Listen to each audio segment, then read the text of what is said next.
प्रिय दर्शकों और श्रोताओं, जय सिया राम, जय श्री कृष्ण, जय माता दी। माँ भगवती पराम्बा की कथा महात्म्य में आज शुंभ वध नाम की कथा आप श्रवण करें। सबसे पहले माँ भगवती जगदम्बा का मानसिक ध्यान करें। कथा प्रारंभ है। ऋषि कहते हैं, राजन, अपने प्राणों के समान प्यारे भाई निशुंभ को मारा गया देखकर सारी सेना का संहार होता जान शुंभ ने कुपित होकर कहा, दुष्ट दुर्गे, तू बल के अभिमान में आकर झूठ मूठ का घमंड न दिखा। तू बड़ी माननी बनी हुई है, किंतु दूसरी स्त्रियों के बल का सहारा लेकर लड़ती है। देवी बोली, ओ दुष्ट, मैं अकेली ही हूँ। इस संसार में मेरे सिवा दूसरी कौन है? देख, ये तो मेरी ही विभूतियाँ हैं, अतः मुझ में ही प्रवेश कर रही हैं। तदंतर ब्रह्माणी आदि समस्त देवियां अंबिका देवी के शरीर में लीन हो गई। उस समय केवल अंबिका देवी ही रही। देवी बोली, मैं अपनी ऐश्वर्य शक्ति से अनेक रूपों में यहाँ पर उपस्थित हुई थी। उन सब रूपों को मैंने समेट लिया। अब अकेले ही युद्ध में खड़ी हूँ। तुम भी स्थिर हो जाओ, ऋषि कहते हैं। और तदंतर देवी और शुंभ दोनों में सब देवताओं और दानवों को देखते देखते भयंकर युद्ध छिड़ गया।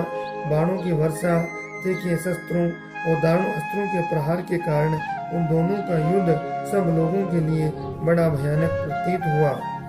उस समय अंबिका देवी ने जो सैकड़ों दिव्य अस्त्र छोड़े, उन्हें देखते राज शुंभ ने उनके निवारक अस्त्रों को काट डाला। इस प्रकार शुंभ ने भी जो दिव्य अस्त्र चलाए, उन्हें परमेश्वरी ने भयंकर होंकार शब्द के उच्चारण आदि द्वारा खिलवाड़ में ही नष्ट कर डाला। तब उस असुर ने सैकड़ों बाणों से देवी को आच्छादित कर दिया। यह देख क्रोध में भरी हुई उस देवी ने बाण मारकर उसका धनुष काट डाला। धनुष काटे जाने पर फिर दैत्यराज ने शक्ति हाथ में ली, किंतु देवी ने चक्र में और उसके हाथ की शक्ति को भी काट गिराया। तत्पश्चात दैत्यों के स्वामी शुंभ ने 100 चांद वाली चमकती हुई ढाल तलवार हाथ में से उस समय देवी पर धावा बोल दिया।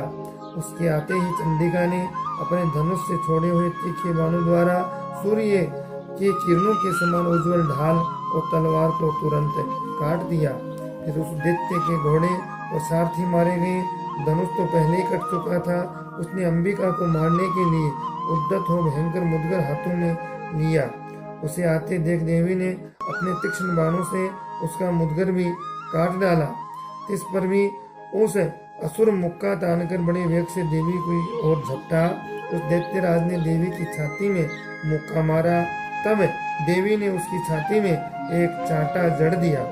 देवी का थप्पड़ खाकर दैत्यराज शुंभ पृथ्वी पर गिर पड़ा, किंतु पुनः सहसा पूर्ववत उठकर खड़ा हो गया।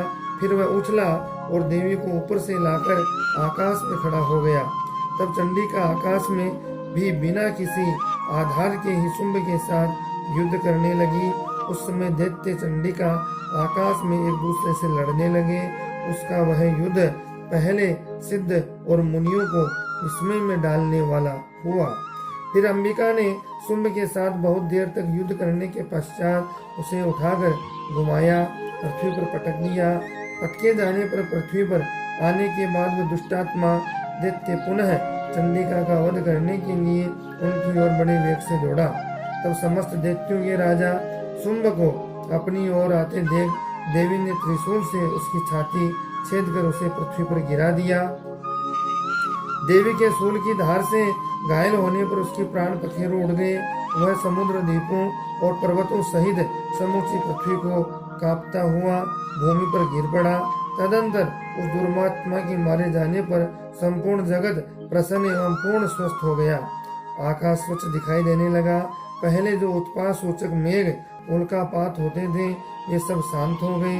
उस दैत्य के मारे जाने पर नदियां भी ठीक मार्ग से बहने लगी। बोलो देवी माँ की जय हो। उस समय शुंभ की मृत्यु के बाद संपूर्ण देवताओं का हृदय हर्ष से भर गया। गंधर्व मधुर गीत गाने लगे, दूसरे गंधर्व बाजे बजाने लगे, अप्सराएं नाचने लगी, पवित्र वायु बहने लगी, सूर्य की प्रभा उत्तम हो गई। अग्निशाला की बुझी हुई आग अपने आप ही प्रज्वलित हो उठी और संपूर्ण दिशाओं के भयंकर शब्द शांत हो गए।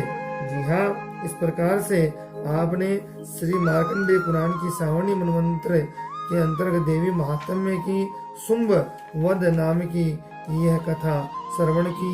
माँ भगवती की असीम कृपा हम सबको प्राप्त हो और इसी प्रकार से वीडियो चैनल आप लाइक शेयर सब्सक्राइब करें, अपना प्रेम स्नेह देते रहें और घंटे के निशान को जरूर दबाएं। इस प्रकार से आपको सबसे पहले नोटिफिकेशन पहुंच जाए। जय सिया राम, जय श्री कृष्णा, जय माता दी।